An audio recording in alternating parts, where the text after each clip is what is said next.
We've got some. Hey, I'm Luis. And I'm Luis. And you're listening to the Content is Profit podcast. We spent the last 4 years learning the strategies and techniques from some of the top marketers in the world on how to create content that turns into profit. And today, we're bringing them to you so you can take action immediately and start creating real content momentum. If you'd like to learn more about how to turn your content into profit, go to contentisprofit.com. Oh, yeah. Today, creating a brand through podcast and community. I'm super excited for this because it literally, this headline right here has three of my favorite words: creating, podcast, and community. So I just want to put the emoji fire here in the comments, in the audio, if that's possible. Yeah, video editor, just drop some fire in here. Guys, before we get started, please don't forget to subscribe to the Content is Profit podcast. Smash that subscribe button so you know when those episodes are dropping on your phone. And don't forget to follow us on social media at BeastBrosGo everywhere. That is right. And if you find this episode impactful, which I am sure you will, don't forget to share it and leave a 5-star review. So today's guest is probably, if not, the biggest podcaster in Jacksonville. This guy is legit. He eats and breathes podcast. Not only he is the host of Creating a Brand podcast, but he is an innovator and his hair is always on fleek. How does he do it? That's why we're here to answer. That is right, guys. We officially met him at one awesome podcasting conference. And I say officially because previously we had creeped on his social media accounts. No shame on that.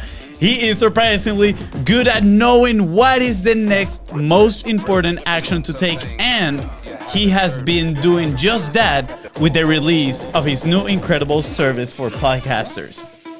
Some of his awesome achievements include his podcast, Creating a Brand, has been a top 20 entrepreneurship podcast on Apple. Yep, impressive. Not to spoil the surprise, but he launched podmatch.com to help guests and hosts find their ideal interviews. And most importantly, he has been able to build an amazing community of like-minded entrepreneurs in a very distinctive way. More on that later. Yeah, that's right, team. That is right.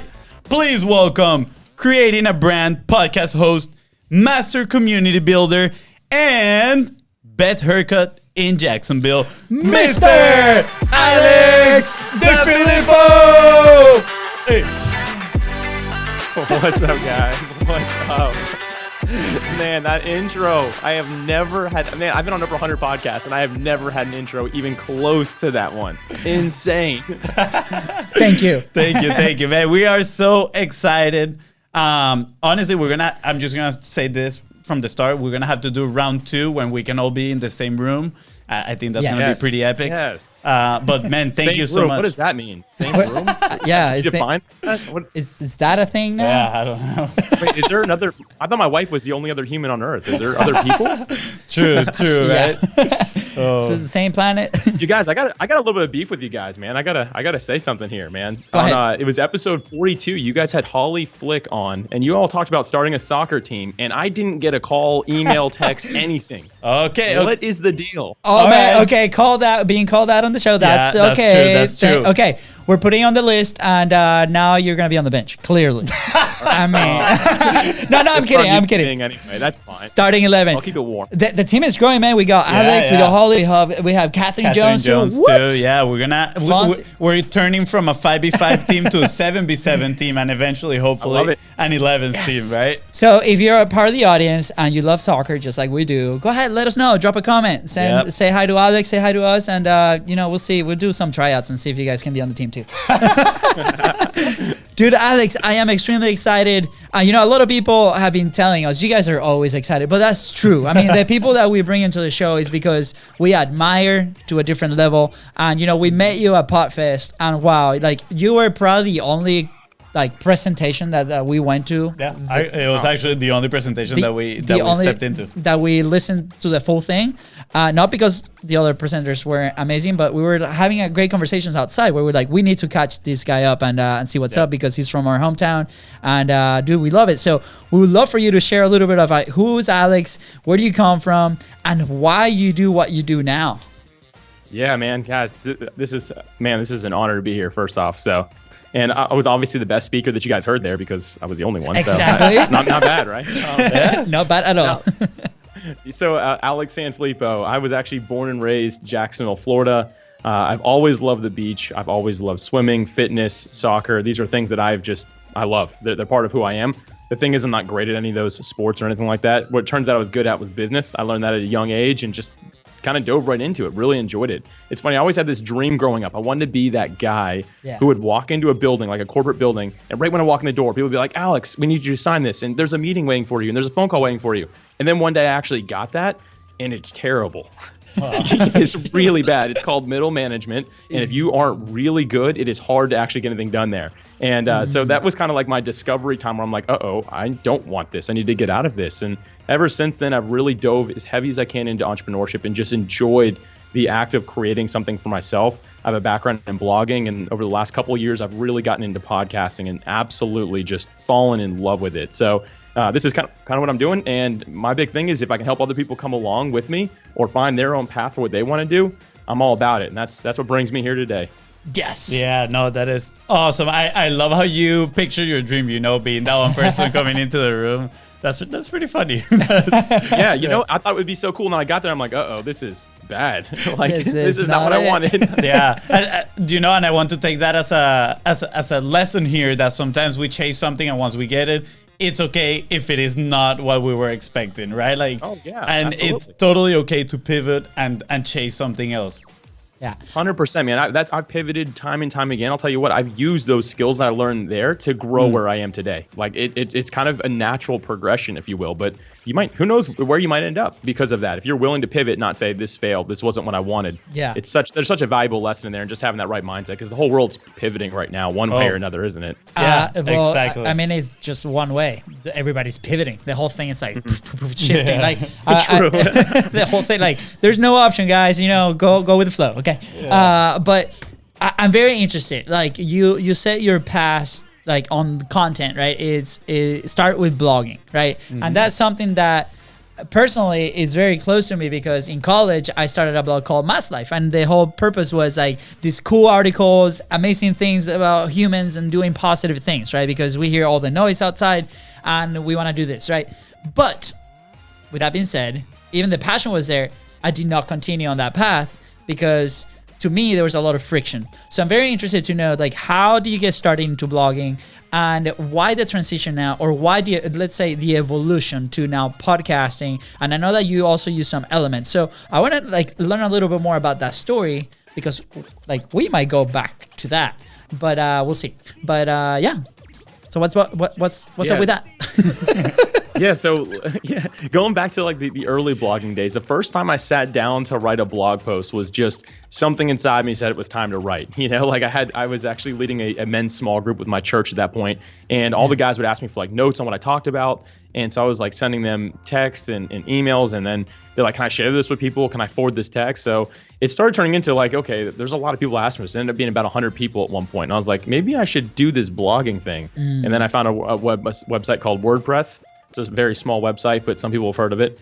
Actually, 35% of the internet's run on it at this point. So it made it really easy for me to get started. Yeah. There's not a lot of reasons not to. I mean, it took me a couple hours to have a blog up and running. It didn't look great, it wasn't super high quality, but there was a place I could hit post and my content would go on the internet and people could see it.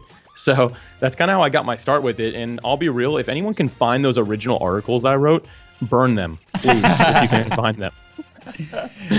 My first 100 weren't so great. I wasn't a naturally good writer or anything like that. In school, I never got better than a C in English. So I was always I always struggled with that. But for some reason, I knew I wanted to write. And then when I started really getting into it and kind of finding my voice for the way I write, I ended up it became just a passion for me. I fell in love with the act of writing. And still to this day, I absolutely love any chance I get to write a blog post.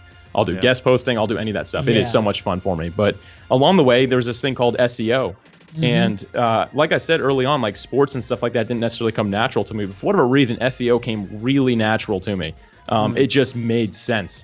which might sound kind of weird, but I kind of like just understood how it worked from a holistic standpoint. And when I started writing and thinking about SEO, I started writing blog posts that would rank really well. Wow. And that's kind of where I made a little bit of a name for myself in that industry. I started I would speak at 12 conferences a year, most of them around blogging and content creation. Again, all like WordPress related and things like that. But I got really involved in it and it was something I just loved doing. So I had a lot of fun with that. And I still to this day just love writing. Yeah. There's a few things that I pick up from there. Right? Of course, the fun part. Like if you are not having fun with it, you're going to struggle, right?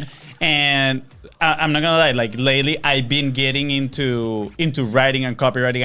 I didn't enjoy as much reading blog posts. Now I am like consuming a lot of blog posts and I'm like, wow, like I want to start writing stuff like this, right? Putting my thoughts, grabbing these conversations that we're having right now and creating pieces of content out of that.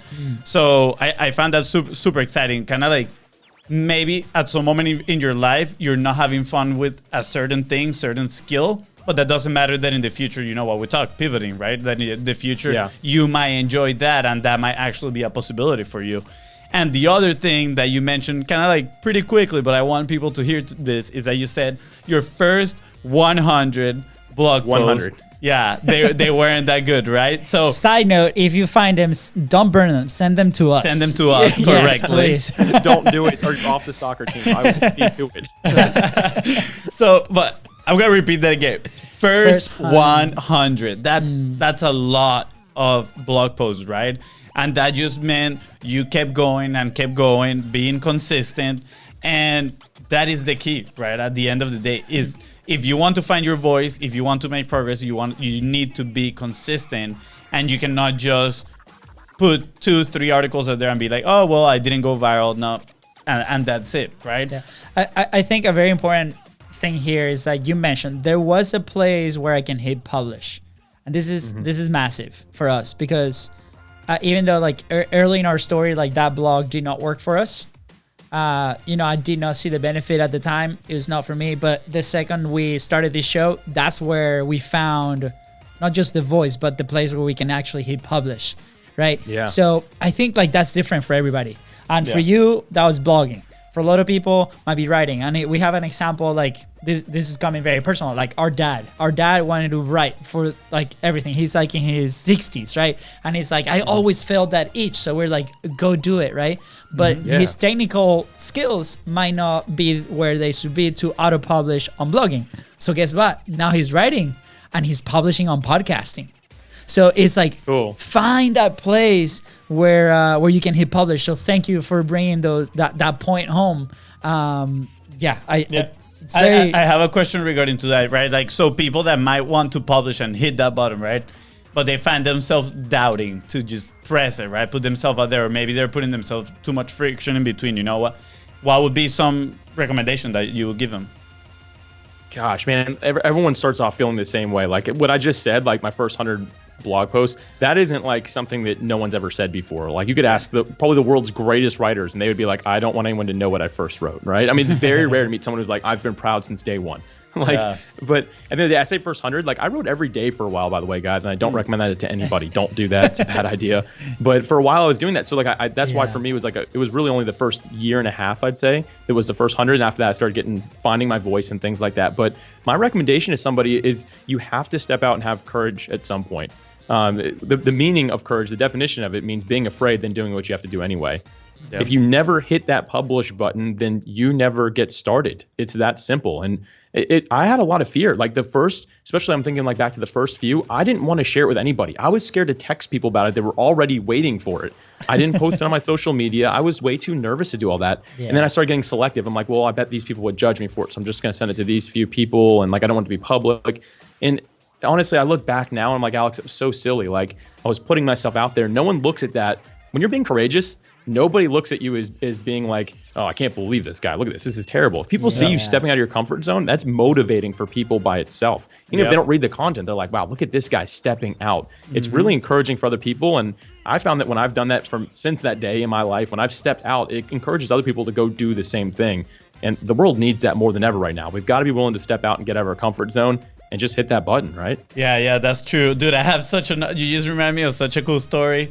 Actually, one of my best friends, I'm not going to say his name to don't throw him under the bus, but my friends that listen to this, they will know who it is.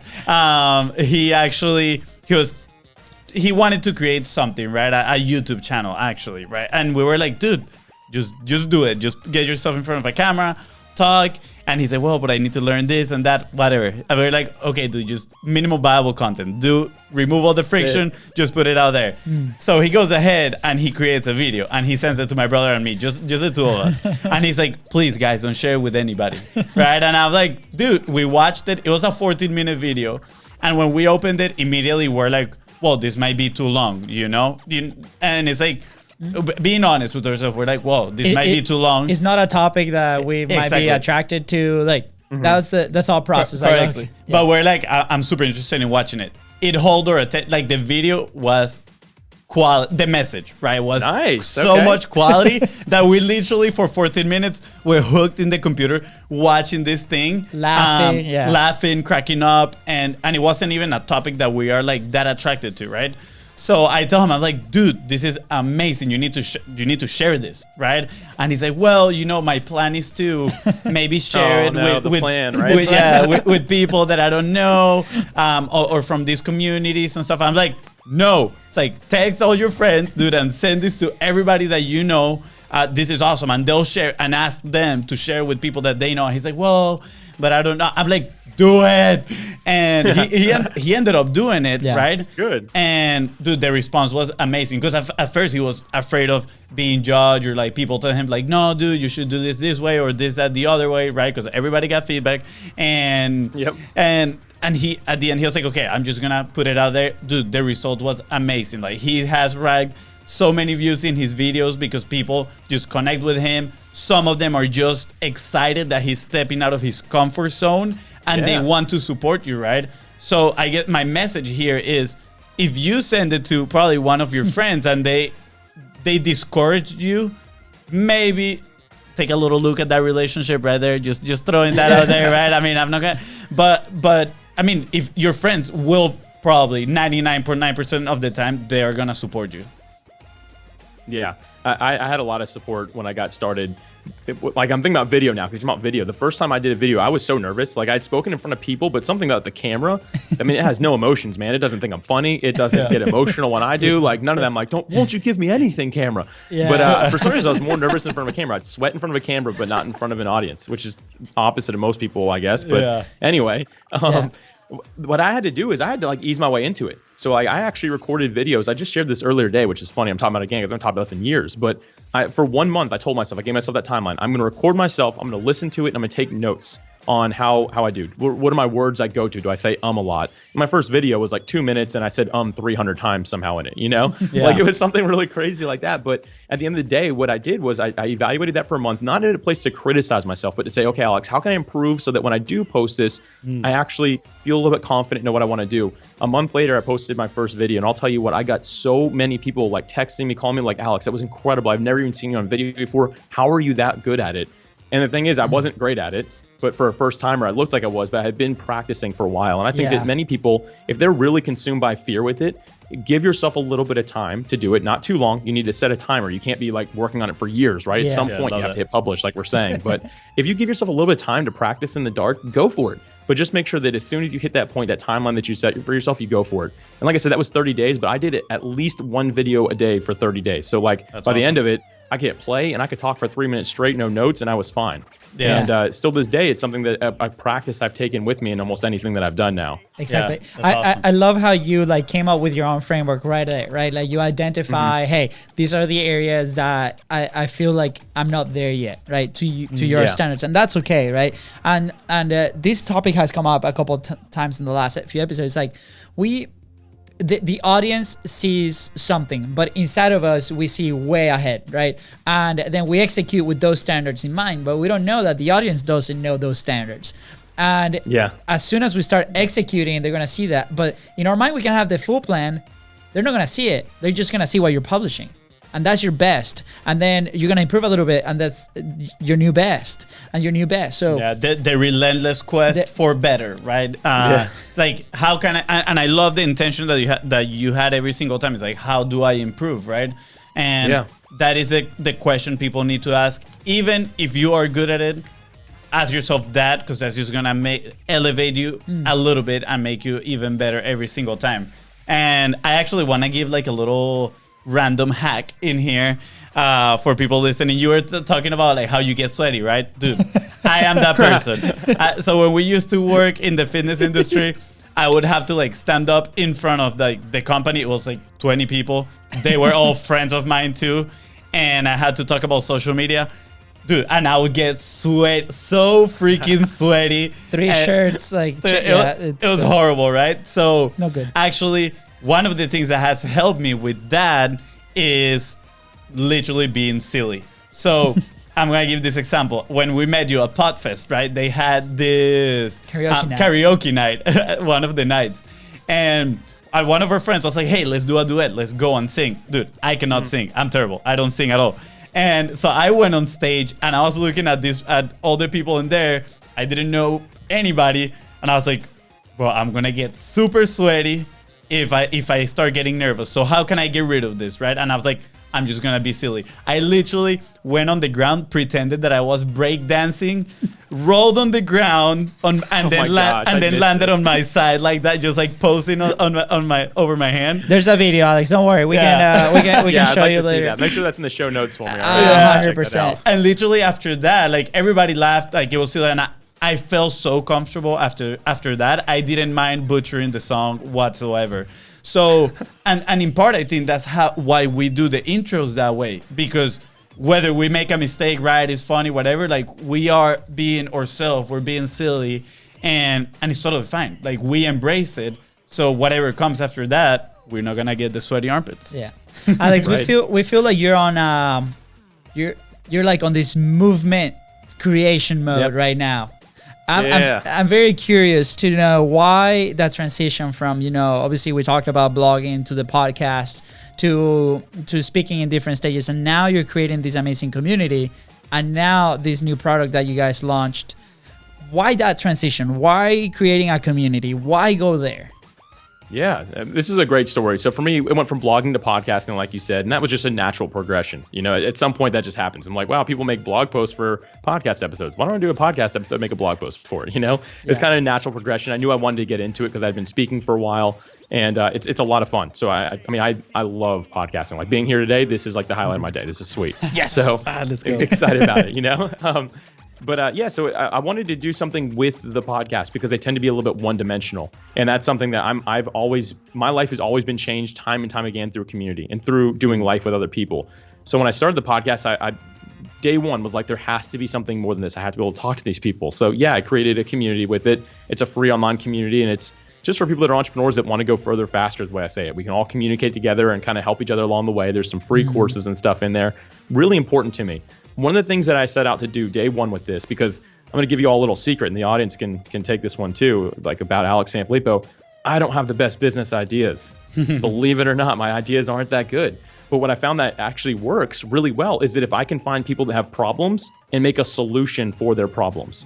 And that's something that I'm really good at doing. So in the community, I just started evaluating what people saying the problems were. If I could find common trends, I knew that I could build an idea off of the problem that people are talking about. So one that I heard time and time again was from podcasts, hosts and guests, saying, I'm having a lot of trouble finding more guests for my podcast, the right guests. I mean, anyone can find somebody who will jump on, right? But finding the right one that's a good fit isn't always easy.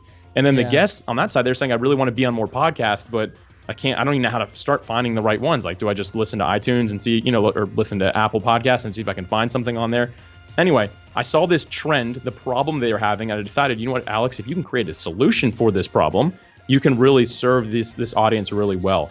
So I sought out to do that, and that's when Podmatch became a thing, which is literally like we modeled after Hinge and Tinder. Like we just took those online dating things, and we're like, can we turn this into a podcast guest and host meeting? And sure enough, it's becoming the solution to the problem that we set out to serve. And all this, again, this has happened very naturally. I'm a very strategic person, so I always sit back and evaluate and reflect. And that's how I've been able to see I could go from blogging to podcasting and community building to solving problems to building my first SaaS project, Yeah. Wow. Amazing. Yeah. That reminds me of our conversation with Todd Brown. Yeah. And he says, you need to be a student of the market. And that's literally what you are. You created these communities, right? With not only like-minded people, but what they are probably your dream customers, right? They're people that, you know, that you can go, like Gavin Bell said, go and have a beer with. And these people are sharing with you their problems. And then you're just like, okay, how can I solve these problems? You are a legit problem solver. I think a very big word there that you said was serve. Yes, it is a business. It could become a business. There's paid somewhere, like at some point, right? But yeah, it's making profit already, so that's exactly it's working. Awesome. Yeah, exactly. And people are probably very happy to pay you for that solution because you're serving them to the best of your ability by solving their problems. And a lot of the things that we talked here in the show in the past few episodes also is how do we achieve that frictionless sale, right? It's like, I don't want to be convincing anybody to work with me.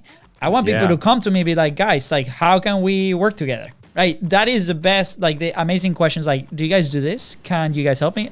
Absolutely. And I think that's exactly what you achieved creating Podmatch with a community. You listen, you sat down, you listened to the market like Fonzie and Todd Brown here were saying, and you created a solution for that around the word serve. How can I serve them better? And we talked a little bit off camera. It's a product that is evolving, right? It's like we're looking for feedback. And that indicates that you want to serve them to the highest level. So amazing. We're part of that, by the way. So for those listening, guys, if you are in the podcast, go check out Podmatch because it has been amazing. Thanks, we man. already made amazing connections in there. Starting with Alex. Alex was our first booking from Podmatch. There we go. I do have a question when it comes to community, right? Because a lot of people, you know, especially now, like Facebook they've been pretty much promoting their Facebook groups. So you even see ads on TV. So that's what, if Facebook is running ads on TV about Facebook groups, you know, community is becoming pretty important, right? So what are some of the biggest challenges you've seen in trying to create that community or helping others create their communities? Yeah, the first thing is there's a lot of noise out there. I mean, that's the first thing we have to just admit. Like, there is a lot of noise out there. And the reason that people are now looking for community, though, is because of all that noise. Like, if you all think about it, the world in general, the entire world, we are more connected than ever before. Like, we might be in the same city now and, you know, following those social distancing rules right now. Like, we're being good American citizens, right? Right now, we're just crushing. That's right. But you guys could technically be anywhere in the world right now where I could, and we could still connect like this. So we're more connected than we've ever been globally. However, people are more lonely than they've ever been. And we're finding that just because we're connected doesn't mean that we're actually building relationship. So this big push, I guess this big shift, maybe you can call it, to community online is becoming really important. One, because a lot of people are quarantined right now, but outside that, even people are just realizing, hey, I need to feel connected and part of something. And the hard part, though, again, is the noise that you fight. And for me, that's one of the reasons I have nothing against Facebook. A lot of people build very successful communities on Facebook. I decided to go off that platform. I went with Mighty Networks. It's a third-party program. I'm friends with the CEO of the company, and it's done really well for me. But I wanted to get away from the noise because I think that a lot of people, they get on Facebook because maybe they feel like they can kill some time. They end up doing something productive. But for me, I wanted it to be something else. And the number one piece of feedback I get from people is, why isn't this just a Facebook group? Then I hear that almost every week. I hear it. I'll say every week. And all the time I'm hearing that. But at the end of the day, for me, I knew I wanted it to be people that were I wasn't wanting to compete for the noise. I wanted to be away from that and somewhere that if you log on, you're intentionally logging on for a specific reason. And that was really important for me. Dude, I love that. I really like that of like getting the people of the platform to your own. Kind of like them being intentional of getting off Facebook. That's probably a profile of your dream customer, right? Someone that is like, oh yeah, I don't want to be in Facebook. Dude, how many times, I cannot even tell you how many times I'm like, oh, I need to message this person in Facebook, right? And I type facebook.com, and as soon as that thing opens, I forgot. Like 30 minutes 30 minutes later, I'm like, wait, what am I doing here? Like, why am I here? Yeah. And then I was like, oh man, I haven't even texted this person. Right. So I love that, getting the person away from the noise. And something I got there is kind of like controlling the inputs, right? Because, I mean, you were talking about, yes, we are the most connected, but at the same time, a lot of people, they're just lonely, right? Even though we have this power of being connected. And that is because, again, the noise in social media is huge. And we don't have full control of what we are seeing. And you know, like, we receive information everywhere. It doesn't matter if it's just you reading it, if you're listening, if your side of your eye is like catching it, your brain is taking all that information. And in Facebook, you cannot fully control the inputs. So I love the fact that you take people from the other to the other platform, and I feel it's like you're giving them a way better experience that way. To add to that, Alex, I think you created like a filter layer, and some people might play devil's advocate here and be like, that's bad. I disagree. I'm like, the person that goes through that hoop, it's closer to you. It has more things that like relatable to you. They want to learn more about you. You can then serve them at a highest level, right? So at a high level, right, it's like, well, I might be getting less people, but they're super high quality because of the relationship that we're building here. So we're chatting with, I think it was McCall, same thing, like it comes out, right? Sometimes we blast our message out, we publish, we hit that button, right? And there might be an audience that might not resonate with that. And then we judge ourselves and judge our message and what we think and what we love because of the opinion of few. Why don't we look to the other way and we try to find that audience that really appreciates what we do and what we enjoy? So then that creates that extra level of like confidence between you and your audience. At the end of the day, they're going to become your friends, which is literally like that person that wants to drink that beer with you. So I highly congratulate you, brother, on taking that path. And, we're, again, part of that community as well. We've seen a ton of value in there. And especially because we work and we kind of navigate in the same world. So that's why the value is so great.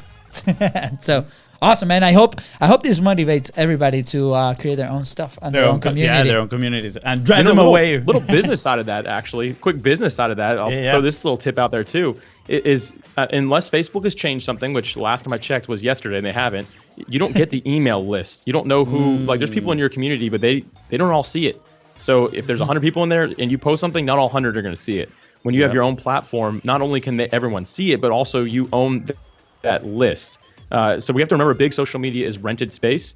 And your own platform is your home. You actually own it. You're not going to get kicked off of it at any point. Now, I'm not saying avoid big social media altogether. It definitely has its places. It's for sure top of the funnel. It's a great way to grow a podcast, to grow a blog, all those things. But at the end of the day, where you're really investing the majority of your time, you have to be careful if it's on a big social media platform where you're playing on someone else's home, right? It's rented space. I can tell you at any point, okay, now you got to pay me for this. And Facebook did that years ago. You'll probably remember that. But like, it used to show almost everybody when you post something, and then it changed to nope, we're showing less than 1%. You can pay, you can get ad space to get more, and that shift happened. It really hurt a lot of businesses. But at the end of the day, we have to remember, where are we playing and where are we actually building out what we're trying to do to leave an impact in the world. Yeah. So question on that, because with Brett, we were challenged in some ideas, and we were like, oh, this is exciting. So to create a community like this might create some friction on the operation side, right? It might be an investment. It can be small, it can be big, whatever, however you want to do it. So for those out there, obviously, it's big social media, their platform, especially Facebook groups, it's a free resource right now for a lot of people. Anybody can literally create it like that. So what would you say to people that are like, hey, I'm not really buying this. Like, I don't believe Facebook is going to change ever again. I think they're good as they go. What would you say to that person if they want to build that community? Because probably we might have some of those out there. And I have my own opinion I can share afterwards, but I would like to hear your thoughts on that. Yeah, I mean, everyone's going to feel a little bit differently about this. For me, the first thing that you have to do is you have to sit down and self-reflect about what you're really trying to do. What is the big goal of what you're wanting to do with this? Like, why are you even building a community in the first place? And when you can sit down and really truthfully have just complete clarity as to your reason why and what an end goal for it is, you can make the decision if something like a Facebook group or wherever else you build a group, I guess you can do them on LinkedIn as well, wherever you decide that can be, or your own platform, you can actually make a good decision as to why. If you're just doing it because it's easier or quicker or more affordable, that's probably not the right idea. If you have a long-term vision that you think you're really going to start a movement with a community, you have to be really intentional with what you do. And at the end of the day, I mean, if you aren't willing to invest anything, like, how big are your dreams, right? Like, I'm not saying go spend all your money up front, but you have to really weigh that option against what is going through your head and what you've decided you want to do with your time. But if it's just a little side thing and you're like, hey, I'm just going to do this for fun, by all means, do a Facebook group, do a LinkedIn group. That's fine. But if you really sit down and say, this is a vision, I want to do a movement with this, I'd really challenge you to consider investing on a third-party platform. Yeah. Amazing. I absolutely love that answer, by the way. Like, I'm with you. And now I'm like, because we've had that conversation, right? We're like, hey, should we, I feel like we have enough people like asking, you know, what we do and how we do it, and, you know, be like, share the secrets, and we're like, listen to the show. But I feel like, you know, that community aspect of things like is necessary. So we've like been debating for some time now. We're like, is Facebook group the right platform? Is it our own platform? How can we manage this? How can we do certain things? So it's a legit question that's coming from me, and now I'm like questioning everything. So I'm gonna have to sit down and be like, find my inner Luis and try to find. But thank you, because that's the reason. What you said. Why are you building it in the first place, right? That why. What is the ultimate goal with this? Is that a movement? Is this a longer term play? Like, are we safe? Like, those are questions that we need to bring into account, not just with that, but with everything in content strategy, right? If we're just publishing for the sake of publishing, you know, earlier we were on a call with somebody that might be starting to work with us. Great guy, great friend. And we walk him through our content strategy, and it has evolved 100%, but every piece that goes out there, and when I tell you every piece, we publish about 655 pieces the last 4 months. It's a ton of content. Every single piece has a purpose. Every single piece has a job. Good. And I think his mind was a little blown. He had to say, like, guys, can we continue like in another day? Like, I need to like digest you guys this. Are legends, man. Oh, that was great. Fun. Thank you. thank you. But again, it's because we are building something else. Yeah. And right? I want to clarify something here for those that are listening. We didn't start with the 600 pieces, right? We started with one. We started with our 45 life journey. Just let's start with one and then see what's our capacity and how can we build up this, right? Because, of course, I'm not going to lie, it sounds amazing. Wow, we have published so many pieces, and now we have a framework to do it, and we have a team that can help us do it. But before, we didn't. So if you find yourself in that position and you're like, wow, but I need to create this lots of content, right? It's like, no, at first you just need to be consistent, right? And do that one thing consistently that is going to help you build up. And eventually it's like Lego pieces. You put one on top of the other one, and it's just going to help kind of like create your content framework or your content machine, if you want to call it that just way. Like you did, Alex, right? Writing your first 100 posts, and then that led to something else, and then that led to something else, that led to the community, that led to your product, which is amazing. I love this story. Like you could literally see like all the stages, and I can't wait to see where this goes. Yeah, I'm kind of curious on like the managing the community side. You know, how does that look for you on a day-to-day basis? Yeah, so for me, it's you keep on using the word consistency, and that's what it comes down to. I mean, all this comes down to consistency. And if at any point one of the listeners says, I just can't be consistent with this, I know I can't, that's when you sub out work. So it can get done consistently, right? There's nothing wrong with, like, we don't have to do it all ourselves. I think that's a big misconception that many entrepreneurs make. We assume that like we have to be consistent with everything. There's a lot of elements of my business that are very consistent in my business, but I don't actually do any of them. Like, I don't touch them, but they're getting done consistently because I've either subbed that out, I've either found some sort of automation software, whatever it might be. Everything gets done consistently, but it's not all done by me. And I think that's a big misconception that we make. So for me, my time is best spent right now working on Podmatch, of course, and in the community. So I make sure that every week I show up. I've got planned posts every single day, every weekday, that something that I'm going to share. And whether people show up consistently or not, I'm going to show up consistently, because over time that pays off. I think that too many of us would quit too soon, because it's just not, it's like, well, I did this 10 times and only me and my mom are looking at it. Like we've all heard that before. But at the end of the day, what you have to do is you have to be willing to just keep on showing up, keep on going and going and going. What separates the most successful podcasts from the ones that don't make it is literally only consistency. Like, there's all those analytics for like, the best podcasts do this, and they have this, and they have this cover art, and they have this SEO. None of that is really, there's no actual trend that you can follow. The only trend is that they've done it consistently for longer than the rest of us. And it just shows that the consistency really builds over time. And again, that goes back to, you have to be willing to sub things if you're going to do it consistently, because I can't do everything consistently, but someone can help me.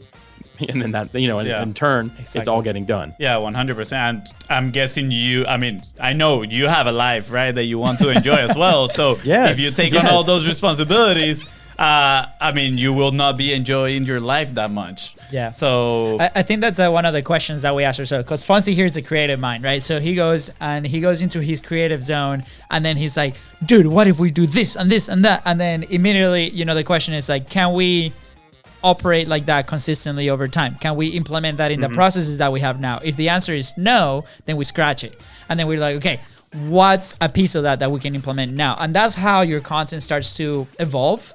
Or anything, your business really starts to evolve. That's it, man. We obviously talk content, but it's like your business starts to evolve. And like Fonzie said, now obviously we have a team that fulfills on a bunch of stuff, but they have to stay consistent on that end. If they cannot, same questions, like why can't we go down to make sure that we're consistent? We're in that consistent process of stretching capacity, bringing it back down, stretch capacity, bring it back down. So I love that. That's so good, man. It's so powerful. I think back to Robert Kiyosaki, who wrote Rich Dad Poor Dad, very successful. He uses the word focus a lot, but he says focus stands for follow one course until successful. And he has lived by that, and that's something that I've modeled. I have it written down on one of my boards behind me. Follow one course until successful, which means if I'm not successful with something yet, I shouldn't be biting off more. Yeah. So example, I don't spend much time on Instagram, even though it's a big platform. We do it automatically, so it's consistently getting content. But my focus is on LinkedIn because that's where my audience is. And I'm going to follow that course until it is so streamlined and so consistent that I feel like I have the capacity to move on to something else. But Robert Kiyosaki had it so right with that. Follow one course until successful. Focus. Dude, I love that. That might be one of the quotes I'm going to put in the wall at some point. There you go. Yeah. Thanks, Robert. Yeah, thank you, Robert, for sure. We're gonna chop this clip. I'm gonna send it to him, courtesy of Sanfilippo. Dude, focus actually has been such a big word for us in the last year. Yeah. And the way you just put it right now, the way you just shared it, I think it elevates the importance of this word. Wow, I'm amazed, man. Thank you so much for sharing that. Yeah, for sure. It's funny, like once you see, like if you see Fonzie live streaming, you see the back, like you see my desk, and then the back you see like these pieces of paper, right, with a bunch of quotes, and then if you see his side, it's full of blue tapes and also a bunch of quotes. So we're gonna definitely add that to the MVP side of quotes. Now, Alex, obviously there's been some challenges personally, right, with building the business. Maybe transitioning from your job into the business, or if that's still a thing, like what is like maybe like one of the biggest challenges that you've faced, and what are you doing now to kind of crush it? Yeah, so one of the biggest ones, this is probably not something that you guys are used to hearing, and maybe you are, I don't know, but for me, it's actually being willing to be uncomfortable. Being willing to be uncomfortable. What I mean by that is in America, there's the American dream, which really is comfort. But at the end of the day, comfort is really dangerous because it leads to complacency, which really can lead to a lot of very dangerous things. And actually, science will tell you that when you're comfortable, it's actually unhealthy for your body and for your mind to be comfortable for too long. You have to stretch it. And a lot of us, myself included, really great job in aerospace, like great job making good money, good benefits, like all that comfortable, like life, everything is great and really comfortable, right? At the end of the day. But sometimes you have to challenge that. You have to challenge that status quo that says, from the world standards, I'm doing great. I shouldn't change anything. I should just ride this out for the next 30 years and I'm great. But deep down inside, I know there's something more. But the friction that comes from knowing that I'm going to get myself uncomfortable along the way has held me back and kept me progressing slower than I should be. Not saying I should take a leap and be like, I'm quitting everything and I'm moving on to this, right? Like, I'm not talking about that, but making the progression seems very scary because it is the unknown. And ultimately, that's fear. What fear is, when you think about it, we fear the unknown. We don't know what's coming. Yeah. And that change for a lot of us is something that holds us back. But for me, I think the thing that's held me back the most is just comfort. And being scared that I'm going to lose that ability to be comfort. Maybe I'll have to go hungry. Who knows? Like, who knows what that looks like, or what I'd be, if this fails, could I get another job and could I do this? And that type of thing along the way has always been something that's kind of held me back a little bit. But the more I've learned to overcome that fear and continue to challenge that status quo in my life, I've found more and more of what I believe to be my purpose and calling in life. And honestly, I'm more fulfilled and feel more energized than I ever have because of it. Yeah. But I'm not saying it's easy or that I've arrived. This is still a journey that I am well on and believe will follow me through my entire life. Yeah. I love that. There's this book called Anti-Fragile, and the whole premise of the book is that it's like, people think being, how can I explain this, right? Like he actually gives a really cool analogy, which is the human body, right? When we go to the gym and we stress our body, lifting, we put it through an uncomfortable process, and then the body recovers and actually grows, right? It gets stronger. So when you go back to the gym, you can actually lift that and get uncomfortable again, right? If we're always lifting the same weight, like you're gonna see no progress whatsoever. So when you put it that way, it's the same way in life. You gotta stretch yourself right into these points, like acting regardless of fear, and then you're gonna grow and your comfort zone expands, and you gotta just push in consistently. And a lot of people just think it's being resilient. That's the word that I was looking for.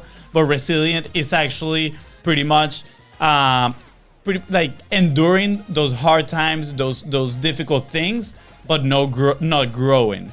That's being resilient. But being anti-fragile is actually enduring those, but instead of breaking like something fragile, you become even stronger. So for people out there, go and put yourself in uncomfortable situations. Yeah. And I think that's exactly that kind of sums up basically your journey, Alex. So it's amazing to see, where you started, what you do now, and can't wait to go and continue to see, when live events come back in all those conferences. So what is a quick action point for somebody that's in this journey, right? Like they're starting to publish, they're struggling, they're trying to find their message. What's something that they can do now to help them move forward? Man, you guys got to let me have two things here. Is that all right? Of course. Oh, no, just one, man. Just one. Come on. One. You got to pick. It's two or none, then I'm out of here. Yeah, go ahead. Let's do two then. All right. So the first thing I want to share, sorry guys, I just kind of took over here. I love it. I think it's really important to remember that we cannot compare ourselves to some of these big brands that are out there. And that's one of the common trends I hear with people that are in the community with me. They're like, hey, I'm posting content, but I don't look like Nike yet. Or I don't look like Amazon, or my website doesn't look like Apple's website. And their social strategies are so complex, and they're posting like just great content. And yes, they are. But when you compare somebody else's day 20 to your day 1, you are doing yourself a huge disservice. The best thing you can do is to start wherever you are at. Be proud of what you're doing. Don't do a bad job intentionally. Do the best you can with what you have, where you are, and don't compare yourself to somebody else's day 20 or year 20 even, like don't look ahead at where they're at. And that's a really good point and something that I've had to learn the hard way. I'm a recovering perfectionist. But the more I've learned just to be where I am, it's helped me so much to actually get things accomplished. And believe it or not, people like it because if you post value-adding content, people will forgive you if the quality isn't quite there yet. And you can work your way into that. Over time, you'll get better and better and better. But you cannot compare where you are today to someone else, no matter who they are or where they're at in their journey. Yeah, Thank you. I love that one. And the second one? Yeah, the second one. That's the hook. It kind of goes along with it, man. But your guys' audience, I just know that I want to share this. I love it. No, this is great. It's okay. I just want you to say the second one because I want to say in post, we'll just choose one. That's it. Or no, I'm kidding. The second one will be a hook for the next podcast. What? No, I'll just say, go ahead, man. I think you're willing to share this message. Yeah. So I say this a lot as well. This is something that I've lived by. The best time to plant a tree was 25 years ago, but the second best time is today.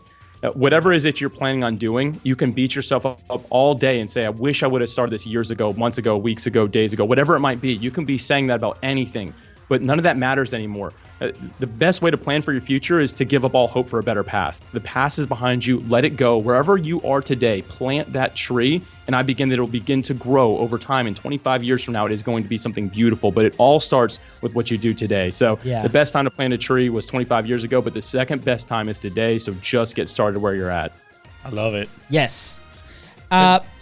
Alex, we have 2 more questions. Oh, okay, cool. All right. It's not over yet. So we want to help people execute. And I think this is why we bring this question up. I think it could be a wake-up call for some. It was for us. Where will you be if you did not publish? Nowhere. I mean, if I didn't publish, nowhere. Like that's how it happens, right? I mean, I don't know where I'd be right now, but not doing what I'm doing, not living a life that I feel is fulfilling a calling and actually adding value to other people's lives. There's something that I say with everything that I do when I hit publish is I remind myself, Alex, you are here to add value to other people's lives, not be a person of profit. And I believe the profit follows, but my goal is to be a person of value. And if I don't hit publish, I'm not adding that value and I'm not fulfilling that purpose for me. I wouldn't be anywhere where I am right now. I wouldn't be having this conversation with you guys, that's for sure. Dude. That was very powerful. Yeah, love it. So for you listening, You might be still signing papers, going into that building, be like, hey, Alex. And I got 10 meetings today. Yeah. 10 meetings today. Dude, that's awesome. And again, I think we do this also for us. Is a reminder. It's a good reminder, yeah. It's a journey. We got to keep doing it. So I really, really hope and wish that for the audience, this is very valuable. And I think it has. I think we touched a couple topics that we haven't touched before as far as like community side, which is great. Oh, great. Yeah. And just the fact that your journey has been amazing and crazy and, obviously with their own challenges, but you're willing to continue to grow and evolve and move forward because you have that commitment and that purpose with your audience. So super thankful. Where can people find you? Where can people connect with you? Where can people join your community? Yeah, so the easiest way to do this, I just have a phone number that people can text. If you text the word connect to 1-904-299-8992. So just text the word connect there and it'll automatically send you a free invitation link. Everything is at creatingabrand.com. So if you don't want to do that, use the phone number, that's fine. Just go to creatingabrand.com. You will find everything. The podcast is there. A lot of free courses I have for people. Join the community. Send me a DM. I'm there to help. If you're thinking about starting a community and you're not sure if this is something you want to do, join just to check it out. Ask some questions, test everything out. It's literally there to be an open book. I've had actually a handful of people that flat out told me when they joined, they only joined because they wanted to see how it works and they won't stay around. I was like, that's perfect. Use me as your beta. I'm literally here to serve. And there's other people here that love being part of the tribe. But, at the end of the day, I'm here to be a person of service. If I can help somebody take that next step in their journey, then that's a win for me at the end of the day. Yeah. That's awesome. Take it from us, guys. We've been there and the value is amazing. There's definitely courses, topics, discussions, connections for everybody in there. And definitely go check out also Podmatch. Yep. If you are into podcasting and want awesome guests in your show. Yeah, you stole the words out of my mouth. I was about to say that. Same okay, thing. go say it again. Wow. Say it Go again. ahead Guys, and say it, man. go CDC join Podmatch. Yes. Alex, the eternal brother competitiveness right here. Right? Yeah. is that? I mean, I know what he's about to say. He knows what I'm about to say. So we have a previous commitment on we agreed on what to do. We actually color coded our cheat sheet, so we don't continue to do that. But All right. dude, Alex, only we have a couple minutes after this live is over. But with that being said, guys, thank you so much for joining us in the Content is Profit podcast. Don't forget to follow us on social media at BeastBrosCo, and don't forget to subscribe. That's right, guys. And if you find this episode impactful, which I am sure you did, don't forget to share it and leave a 5-star review. Thank you.